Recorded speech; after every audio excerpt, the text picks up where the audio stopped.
Thanks, Derek. As you can tell, that story is a total fabrication. But anyway, it was good. It was a good story.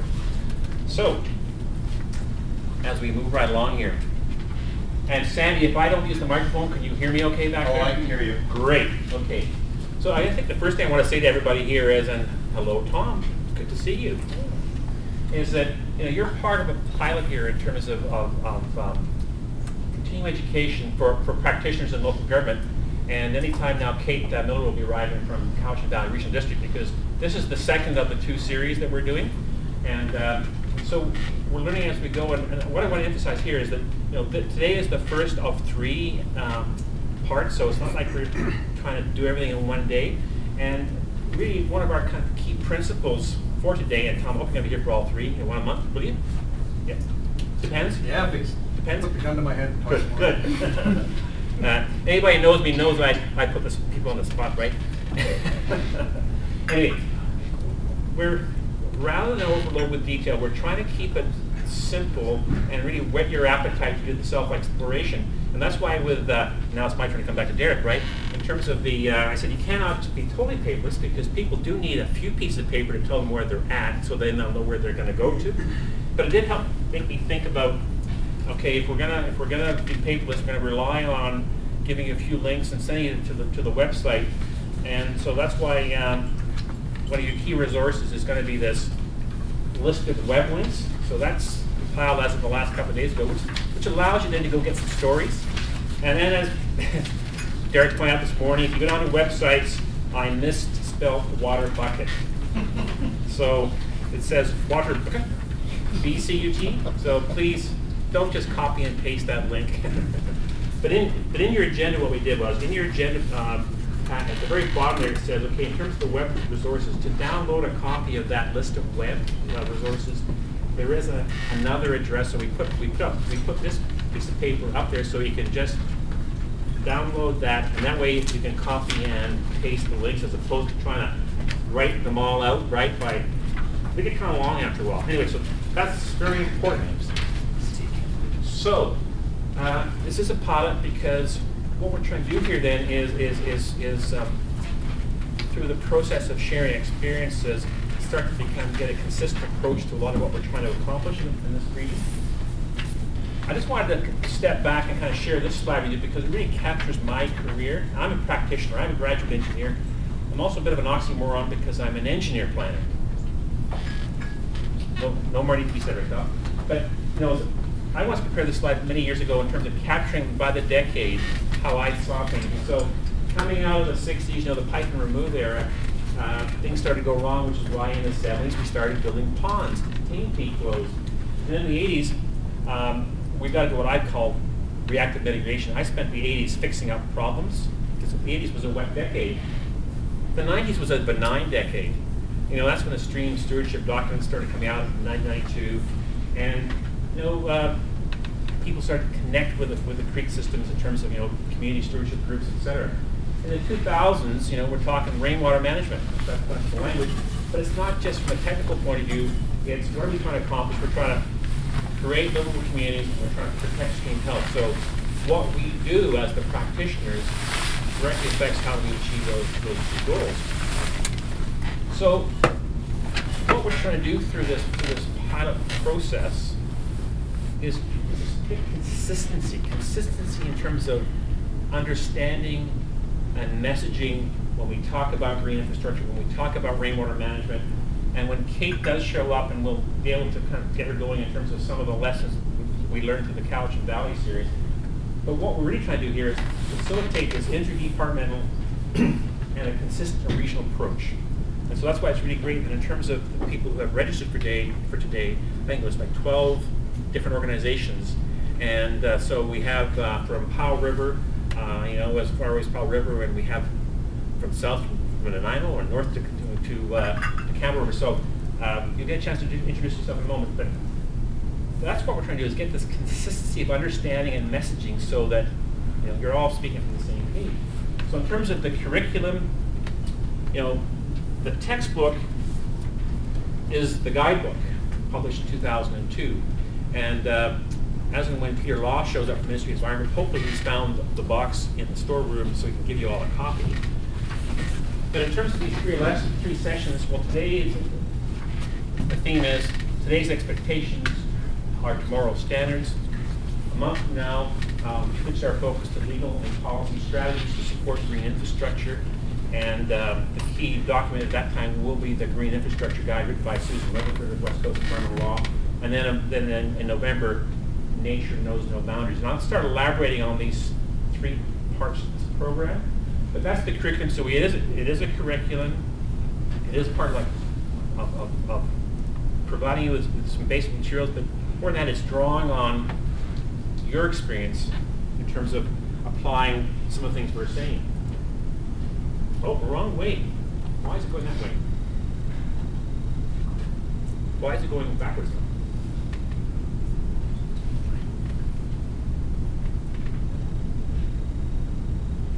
I just want to mention that there is a team of people in terms of me being the team leader in terms of the program. The Comox Valley organizing team, in turn supported by John, of Regional District of Nanaimo, Kate Miller of the Cowichan Valley team, as well as Peter Nielsen of District of North Cowichan, and Jay Bradley of Ministry of Agriculture and Lands. And in terms of our what we're calling the guest faculty for today, we've got Ian Whitehead and Katrina Weedman. So we are the faculty in terms of helping. Now let's see what happens when I do this time. Good.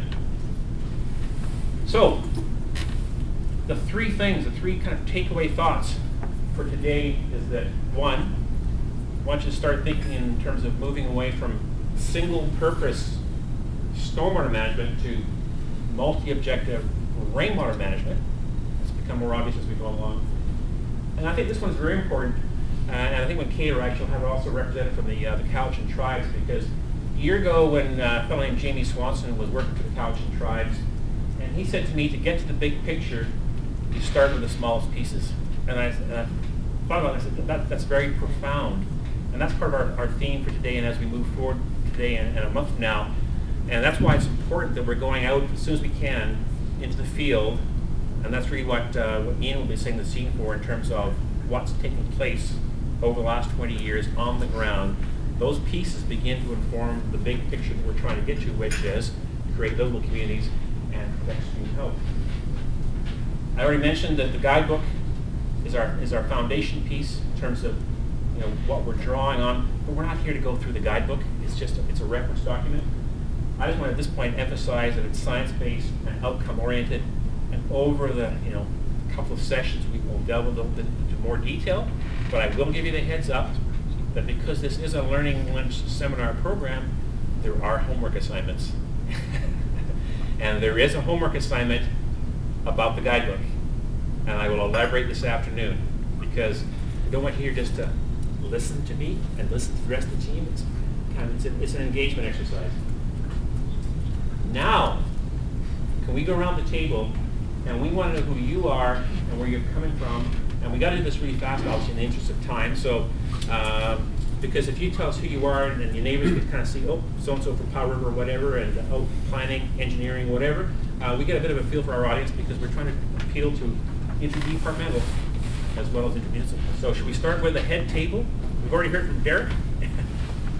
Kevin. Morning, Kevin Lagan, City of Courtenay. I'm Director of Operational Services, which is capital, operating, and billing services now. And I've been doing this in this local government for 15 years and 41 years in local government, provincial, and consulting engineering. So I'm getting toward the end of my career, and I'm still learning. Thank you. Thank you. Ian Whitehead with McElhaney Consulting. I manage 3 offices on the island. I've been doing this for in excess of 20 years and still enjoying it. Been here in the Comox Valley for 15 years, as has Kevin. Thanks. My name is Craig Armstrong. I'm with the City of Courtenay, and I've been an engineering technician with the city now for 8 months. Oh, sorry about that. Yeah, go ahead. Hi, I'll be speaking a little bit later, but I'm Katrina Weedman. I'm with the province, the Ministry of Community Development, and I'm in the Infrastructure and Engineering group. And one of the things we do is manage infrastructure funding. I'm Graham Stewart with the City of Campbell River and the Public Works Department. John Finney, I'm with the Regional District in Nanaimo. I'm General Manager of Environmental Services there, soon to change our name, I hope. And I'm also currently the Chair of CAVI. Paul Johnson, I'm an engineering technologist. I've been with City Parksville for about 10 years. Mike Squire, City of Parksville, Manager of Engineering. I've been there for about 4 years. John Mostrup, City of Nanaimo, Senior Manager Engineering. I've been around long enough to have seen everything that happened in all those decades. Doris Fournier, City of Nanaimo. I'm the Municipal Infrastructure Engineer, and we do infrastructure planning. Ewan Wilson from the City of Nanaimo. I'm an engineering technologist, and I've been there 2 years. Caroline Wistad, Town of Comox, Planning Department, and I've been with the town for 4 years. Gig Morton, Town of Comox, Building Inspector, 3 years. Josh Miss Forum, I'm an independent consultant in water management. Martin Collins, Town of Comox, Planning Department. Glenn Westendorf, Town of Comox, Public Works. Bruce Stokely of Paul River, and I'm the Manager of Engineering for Paul River, and I've been with them for 28 years. Rick Andrew with the City of Paul River. Been with them for 20 years. Sandy Cregor, City of Courtney. They won't let me sit with their table over there. That's not true. I'm an engineering technologist with Courtney. Been with them just over 3 years now. My name's Smokey Stevens, work with the City of Campbell River, been there for 5 years, work in the engineering department as development services coordinator. Hello, my name is Terry Martin, and I work with Smoke in the engineering department, and I'm the environmental coordinator. Good morning, everybody. My name is Kathy Campbell, and I'm the referrals office manager for the Nanaimo Coast Council. That represents a group of 9 Quad Youth nations. For the past 25 years, I've worked with all levels of government, locally, nationally, and internationally, and I lead the And you are? I'm late. Always good. I'm Nancy Henderson with the City of Courtney in the Planning Department. You're last. Well, I'm sorry, Vivian. You just. I'm The sorry. architect in the RIP. I'm with Chisholm Manson. We've been company. We're an architect firm in the Valley for 30 years. And more so, I sit with HB Lanark as a consultant to the sustainability strategy for the Comox Valley. Thank you, Vivian. Smokey, are you my long lost cousin? I don't know. The reason I ask is because, you know, like, you're a PH, right? Yeah. Like, you've never been anybody named Stevens who has a PH, so. And in terms of who I am, Kim Stevens, I mean, you kind of heard that story from Derek, but Tom, I graduated in 1973. You still beat me on that one? Not going to admit that one. Yeah, okay. Right. So that's the perspective I offer, and again, as a practitioner, and so in this phase of my life, it's, you know, it's like becoming a teacher. Like, you know, about in 2001, I was invited down to Australia to do a participate in a program for local government, and they were using this phrase, building capacity. And I didn't know what they really meant, but now I'm doing it. Anyway, and we have a couple more people who've come in, including Kate. Kate, I've already mentioned your name in vain 3 times. Oh no. Oh yes. It's not as bad as you said. No. Anyway, the really appropriate prompts. Anyway, moving right along here. So in terms of kind of giving us a commonality in terms of what water means, and this to me is a key slide, and which I developed to communicate with some politicians about 2 years ago, because I had to get things in the language they understood. And so in terms of why we're here today to talk about rainwater management and green infrastructure, it's all about where and how land is developed, because how you do that affects 2 parts of the equation. On the supply side, how you use the water, which comes back to sustainability of supply, and on the runoff side, you know, the sustainability of aquatic habitat. And the simple way to look at it is soil, depth of soil, which is perfect in terms of when one is in the city of Courtney, in terms of trying to ensure that you get that foot of soil, right? But what you do with that foot of soil affects what you need for irrigation. And if you've got the sponge, it affects, you know, it reduces the runoff. So kind of keep that in mind as your mind map for as we go forward. Think again, the smallest piece is how you get to the big picture. Amongst your web references, there's an article by my buddy Andy Reese is an American about you know where you really are in the shifting paradigm of stormwater management. He wrote this article back in 2001, and what he was trying to do was characterize how things have been evolving over a 100 years period. And so Andy has written a book called Municipal Stormwater Management. He's vice president of one of the big American companies. He's also teaches programs for the American Waterworks Association, various things like that. But he's kind of a funny guy, but he had come up with these 9 paradigms to describe how we'd evolved. And so I had said to Andy, I mean, how can you only have 9? Everybody always expects 10. But then we realized that's okay, because at the time we were doing the guidebook, and we had already said, well, how do we characterize what we're doing in creating this document? And we had already been talking in terms of you got to create this vision if you're going to have a legacy. And so we said, Andy, this is great. You only got 9. The 10th one in British Columbia is build the vision, create the legacy. I'm going to come back to that later on today. But again, it's a way of, his point always was, we're not always at the same point.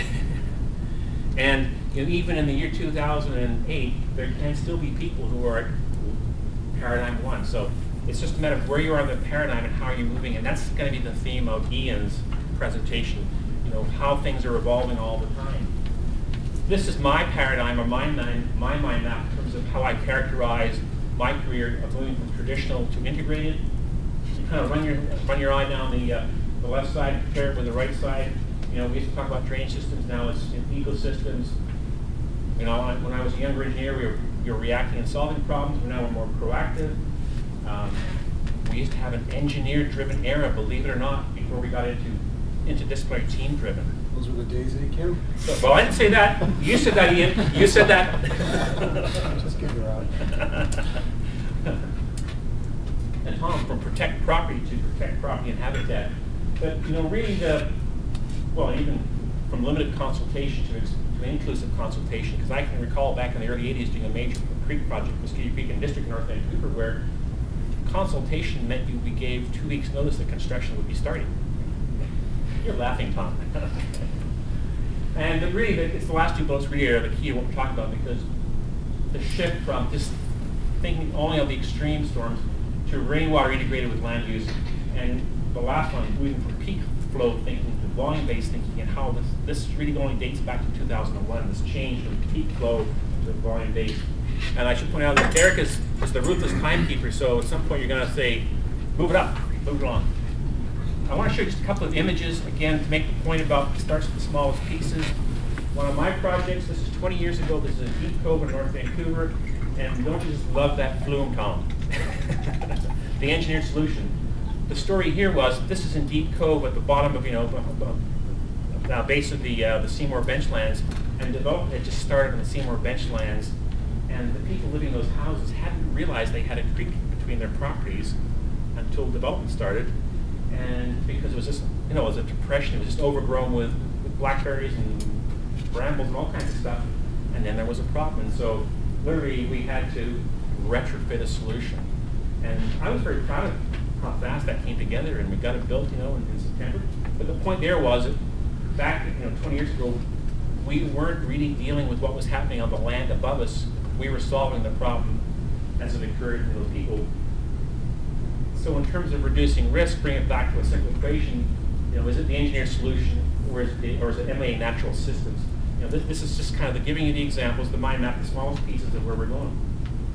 It's always good to give you examples of streetscapes, and because it's more than just from an engineering perspective.